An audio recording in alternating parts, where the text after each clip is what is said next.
The views and opinions expressed on this program are those of the participants and do not reflect the views of BronxNet or the program underwriters.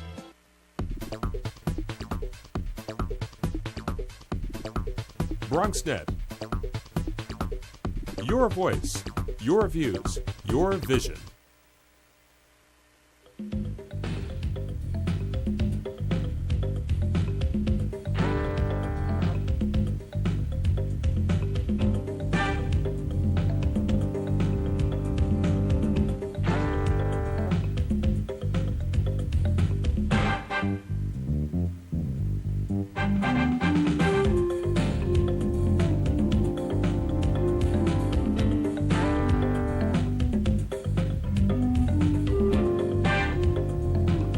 Good evening and welcome to BronxTalk, now in its 17th year, one of the city's longest running TV talk shows. We're on tape tonight, so there will not be phone calls, but you can always email comments to us at bronxtalk@hotmail.com, and we'll read those on the air during a future edition of our program.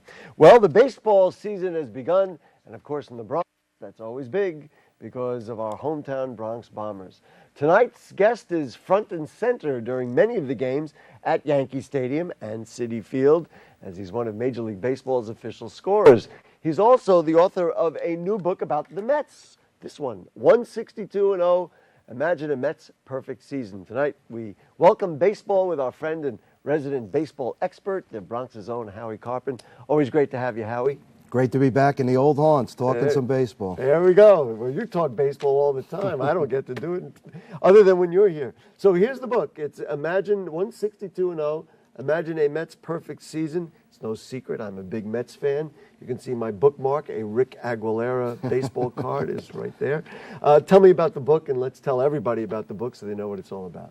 Well, it's like a fantasy historical reference. What Triumph did was put out a series of books where we would research games throughout the history of a certain team during the baseball calendar season from April to October. The season itself is 180 days. They play 162 within those 180 days. That's the ideal scenario for Major League Baseball. So in this book, we did the same thing. So, for example, the book starts with Benny Agbayani's pinch hit grand slam on March 30th, 2000. That's your first game. Then when we get into April, I'm not sure of the dates, but if it's April 2nd, it'd be a game maybe in 75. April 3rd, it'd be a game in 68. All wins from different dates, trying to get the best win on that date, from that particular date throughout their history, and put it together to make one season. You and I, of course, have been on the air for almost generations together talking baseball. You're a big Yankee fan. Was this a challenge for you to come up with a book about the Mets? Well, I've been in the business the past 30 years, as you well know, and I've been covering the Mets and the Yankees for 30 years. So you grow a little affinity to the Mets, too. I knew a lot of their history already, but I really discovered a lot of things that were fascinating, especially the games like at the Polo Grounds in the 1960s, which I totally missed out on. I was strictly a Yankee fan in those days. But to research those old games, and then, you know, the CV years in 69 and what went on during that season, which was incredible. It was really enlightening to find all this stuff that I really didn't know. And then I put a lot of little tidbits in the book, like, for example, on April 22nd, 1970, when Tom Seaver struck out 19, he fanned the last 10 in a row. Only one of those batters actually fouled the ball off. It was just a great little tidbit that a number of people have pointed out, and I put that in there. And that's what makes the book. It's not just the games. The game recaps are written as if they occurred on that day, as a newspaper person would write them, but there are little extra tidbits in there, historical stuff that people like to look at. There was one thing, you mentioned that game when Seaver threw the 19 Ks, the last 10 in a row. I actually asked this, you may not know, on my Facebook page, how many pitches did he throw in that game? That was an unbelievable statistic, which I found, of course, right in the book. Yeah, because they weren't keeping it in those days like they keep it now. Nobody knew how many pitches a guy threw. They rarely wrote it. Do you remember how many it was? It was 136. 136 pitches he threw, and he struck out 19. That would be like blasphemy today. Let's talk about the researching of it. Now, I'm assuming you went to newspaper reports. Of course, there's so many websites where you can literally follow every game. Tell me about, like, you pick a date, like I'm looking here, May 23rd. How would you know which game was the best one? You would have had to look at May 23rd for 50 years. Well, there's a site retrosheet.org that logs box scores from past years. So basically what I did was go into the Mets portion of the site and look up their game logs where they had them listed by date and score and winning pitcher. And then if you clicked on the link, you'd get the box. But I tried to pick out game. I looked for extra innings. I looked for shutouts, just to narrow it down. You can't find every game. It's impossible, even though it's only 49 years. I say only 49 years. The Yankee book I did, I actually ghost wrote the Yankee version. This is another Yankee book. Oh, this is not the one you're referring to. This is Howie's other book about the Yankees. There was a 162-0 Yankees that I worked on as a ghostwriter, and that was like 80-something years of history, so that was a lot more games. This one, most of their games, the great games, you knew already because they were so publicized throughout the years. And then to find the other ones, like I said, I went to extra innings, shutouts. If there was a blowout in double digits that they won, I'd look it up to see if somebody had a great individual game. So that's how I went about the games, and pretty much the system worked. And pulling out some of the quotes, I guess, also was newspaper reports. And it's public domains. You're allowed to use them. Let's also talk about some of the players involved. One of the things that emerged for me, and as you can see, I've only been halfway through it, I forgot, and it seems silly to say, how great a pitcher Tom Seaver was. It's almost like every third page is another incredible performance where he pitched and hit. I assume that's the kind of thing that emerged for you throughout. Yeah, well, I knew that because you can't have him dominate the book totally. It's got to be be a little more varied. But he was going to show up a lot. You knew that. So, and I was lucky enough to get an interview with him one-on-one on the phone right before I was at the deadline for the book. So I was able to insert fresh quotes about some of the games that he remembered. He talked about the perfect game, and he felt that I think the best game he threw was the near perfect game, of course. The near perfect game. He felt he threw better games than that. Like what game, for example? I think he felt he threw better in the 19 strikeout game. Mm-hmm. He said he felt he had better stuff. So, I mean, we could talk all day. Certainly I could, being a big Mets fan. We could talk all day about it. So it's available, imagine a Mets perfect season, 162-0, and available Amazon and wherever books are sold. Yeah, Barnes & Noble, Borders, all the bookstores. It's out because it's baseball season. They want to get it out right now. Let's talk a little bit about being an official scorer, and we should mention to viewers that this is pre-recorded, and it's being pre-recorded on, to be honest, Wednesday the 6th. And the reason I'm mentioning that, so if we talk about current things, the baseball season is every day, so between now and the time that it airs, who knows what will happen. But so let's talk a little bit about being an official scorer. You've already scored some games. I guess the Mets haven't been home yet, so you've done some Yankee games. Yeah. I've done 2 Yankee games already, and I'll do another one on this homestand. What I used to ask you when we had our daytime show, any interesting controversies, anything come up that's worth telling? Well, the other night we had a call with Jeter where he's in a shift against Jim Thome. He's playing on the other side of second, and he told me to bounce it toward, which was second base, really, second base position, and Jeter ran over and got to the ball and booted it, and I called it an error. And the Twins thought they should have had a hit on the play. They had no hits on the board yet, so obviously they're maybe in the back of their mind. What inning was that? That was like the second inning. Oh, so they really wanted to get it done. They're getting nervous because they're at Yankee Stadium where they haven't had a whole lot of good things happen to them. So they asked for it. They came over and argued their call, made their pitch. Now, does that go on during? I think this is fascinating for me to learn and for other baseball fans to learn. Does that go on routinely, that you make a call, you call a hit or an error, or a wild pitch or pass ball, whatever it is, and then somebody will come up and talk to you about it? Not routine. It happens a couple of times a year, but it's not routine. I mean, they have it's protocol that they can come over and make a case for their side of the call, and then you give them the common courtesy of going to look at it again, even though you may not believe you're going to change it, and which was the case. I kept it an error.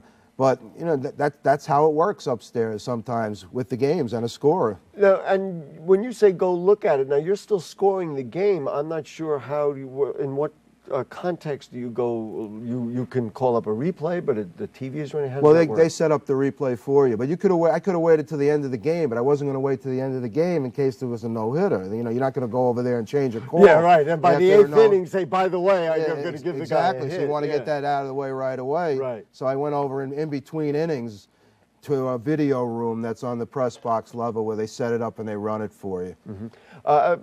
How challenging is it to be an official scorer? I mean, I know it's for you a labor of love. You've been a baseball fan all your life, but is it difficult? One would think. I mean, you do some of the. I know you've done World Series games and some of the biggest games.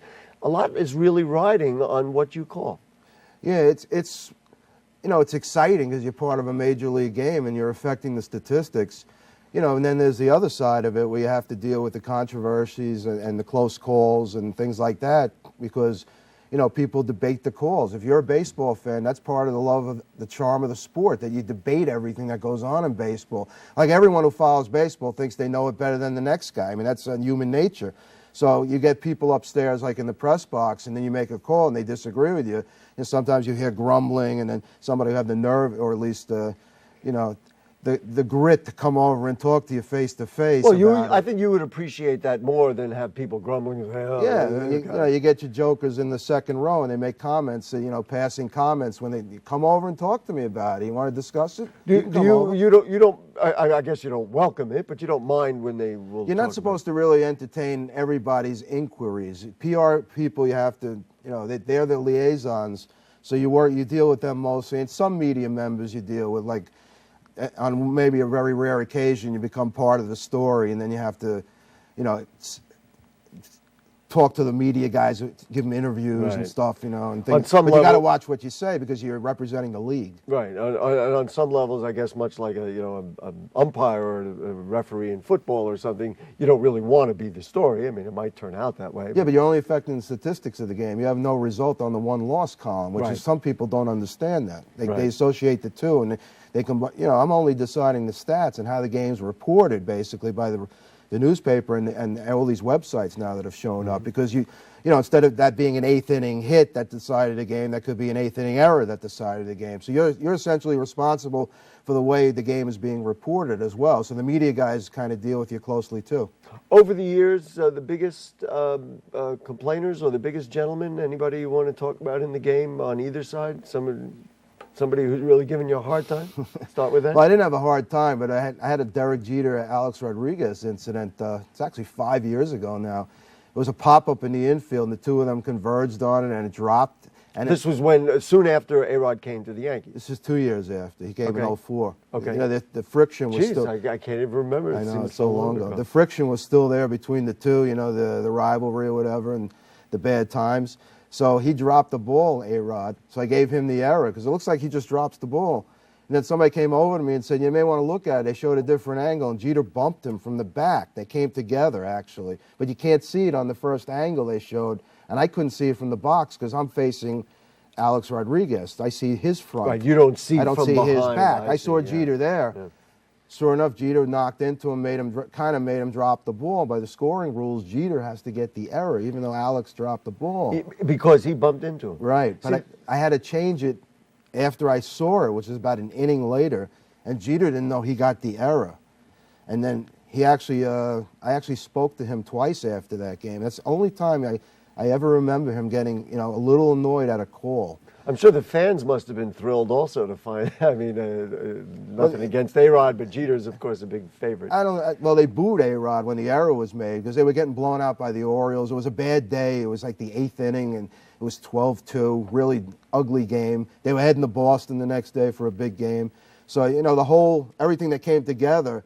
So a couple of media guys saw me talking to Jeter twice after the game. They wrote about it. Like one guy, Wally Matthews, who now works for ESPN New York, he wrote, that Jeter was buttonholing me up against the wall, which is not true. That's not accurate. I can't imagine Jeter being that intense. He never raised his voice. His tone wasn't, there was a little annoyance there. And I told him, I said, look at the video. And you bumped into him, and I have to give you the error. But they went on the road for about 2 weeks, and I didn't see him for 2 weeks. And after the 2 weeks was up, when he came back, it was like nothing happened. We were on the same relationship. I realize you've been doing this for a long time, and I know for us fans, it's kind of amazing.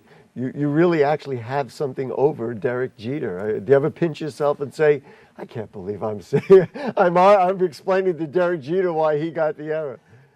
Sometimes. Yeah, sometimes.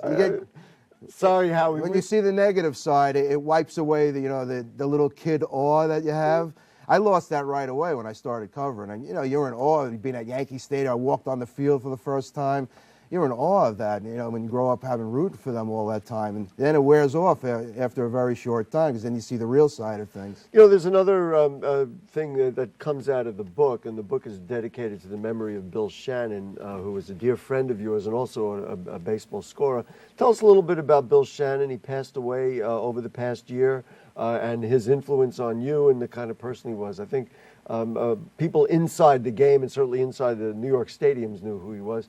Share a little bit with our fans. Yeah, if you covered a ball game, in the press box, you knew Bill Shannon. I mean, he was a legend. He was my mentor in scoring, and I would not have gotten the job without his support. He was behind me all the way, 100%. We had a great relationship. He was almost like my uncle. I wouldn't call him my father, my second father. He was like my uncle. He taught you something about scoring and about how to handle yourself in some of these circumstances? He set a lot of standards for scoring that are being adopted nowadays, like pitch count. He was doing that way back when. He would be the guy that would time innings. I don't even do that. He would he would note when the inning would start in case he had a real long inning. Newspaper guy would come over and say, how long was that inning, and tell you 34 minutes or whatever. He did a lot of things. He set a lot of standards. He established the fact that we read the finishing pitching lines when the game's over, like the last guy in the game. You read their lines after the game's over. And you read that to the people in the press box. Right, because they need that information for the websites now, especially for the websites. That's why you have to get calls out real quick, because everything's on computer, and then they have to move on to the next pitch. But Bill set a lot of standards and was considered the best scorer in the country, and I wouldn't argue with it. He was tremendous. He knew he knew all the rules. Any situation he was right on top of, and a lot of times he was like a buffer with some of the calls from some of the younger scorers that, So he defended the profession, as it were.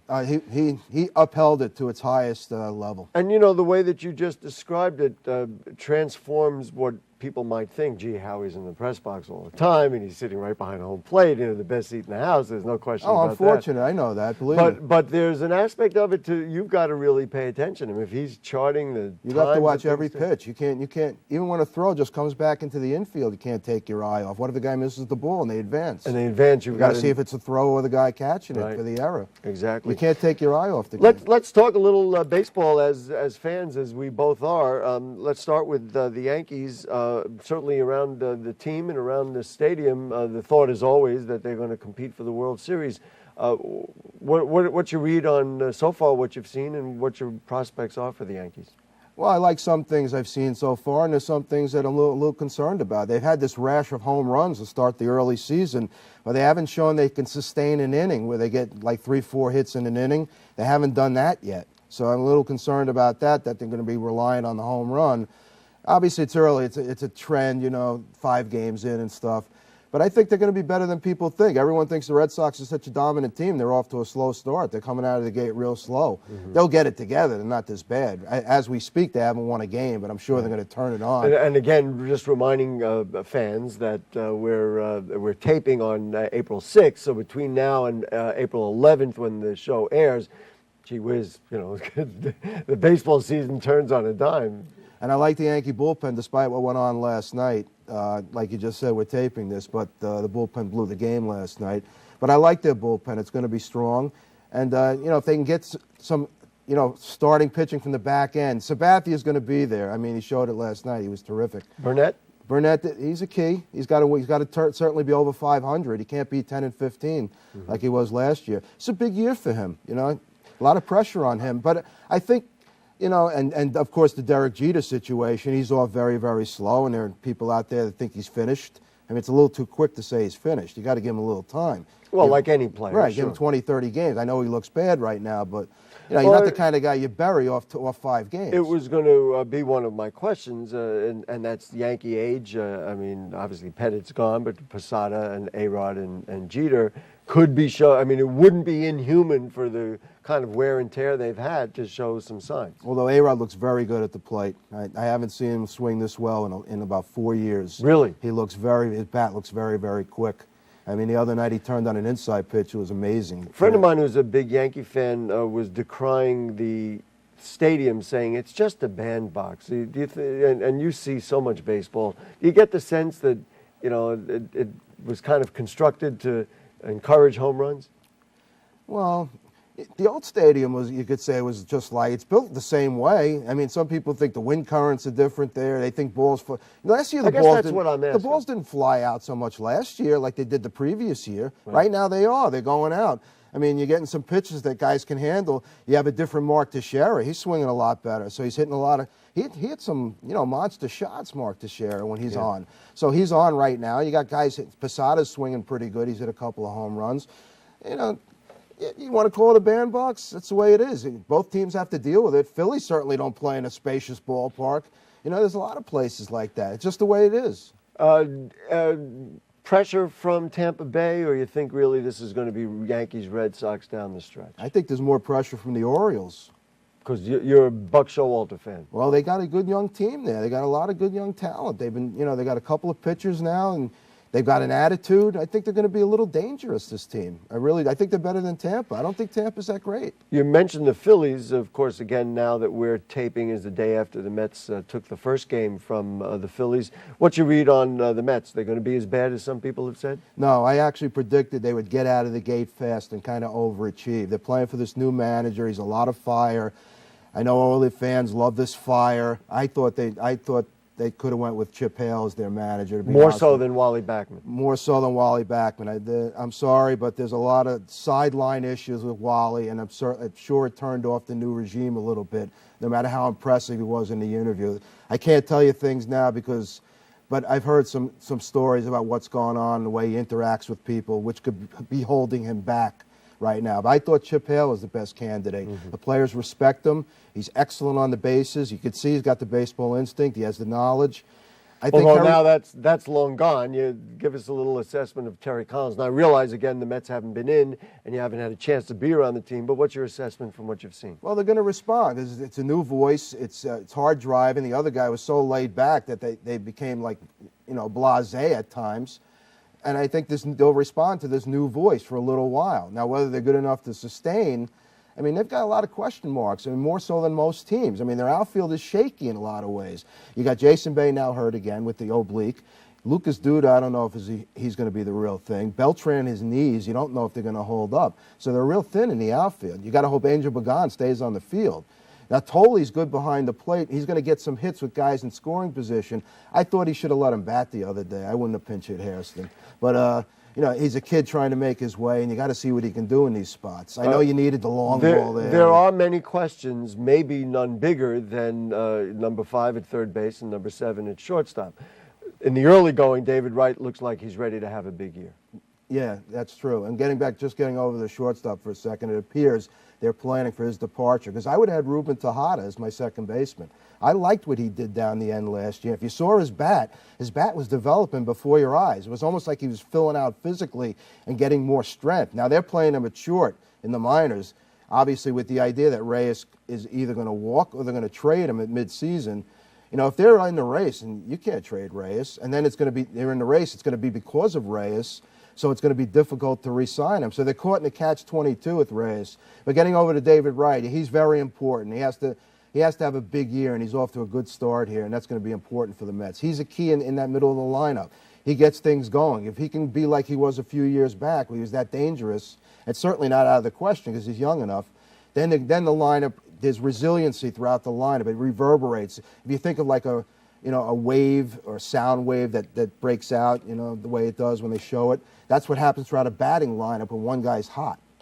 As far as pitching, you didn't mention their pitching at all. Is Pelfrey ever really, we know he's not going to be, your number one like a CC or a Johan Santana, but is he going to be a capable replacement? My sense is he just still doesn't step up at the big moments of the games. We saw that in his first start. Well, I think he's a product of the ballpark. If you notice his splits, his road numbers are awful. His City Field numbers obviously a little better. He's a fly ball guy, and he tends to give up the fly ball with men on base. And those fly balls go out of the ballpark on the road, as it did that game. In City Field, those are long outs. So to me, he's a product of the ballpark. I don't think he's ever going to step up and be an ace. To me, he's a 3 or 4, a 3 at best, and maybe a 4. They got good starts out of Nice, Dickey, and Chris Young most recently last night. Do you look for those? Are these the kinds of pitchers that can win you 12 or 15 games, which you're going to need if you're going to have a team that wins more than 85. I look for Nice to step up. I've always liked Nice. I've liked his talent. He just hasn't been able to stay on the field. Dickey is still, to me, is still a mystery. Knuckleballers, are unpredictable.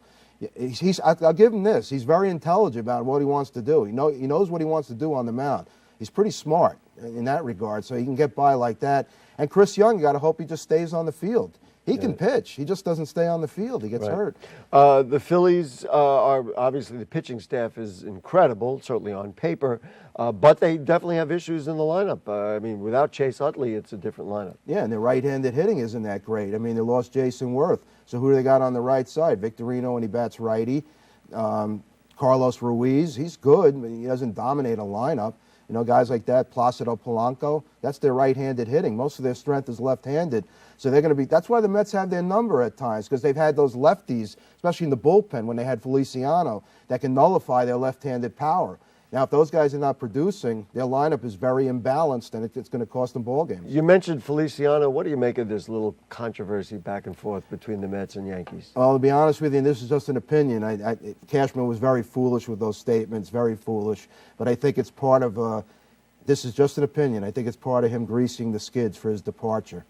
There are rumors of a rift in the Yankee front office. So he's just kind of saying what he wants to say, because of what went on with the Soriano signing, and he said that he didn't want Soriano, and I think he wanted Feliciano, and I think there's almost like a little bit of a rivalry going on with whoever wanted Soriano, and I have my suspicions, but I don't want to say it because I don't have any proof.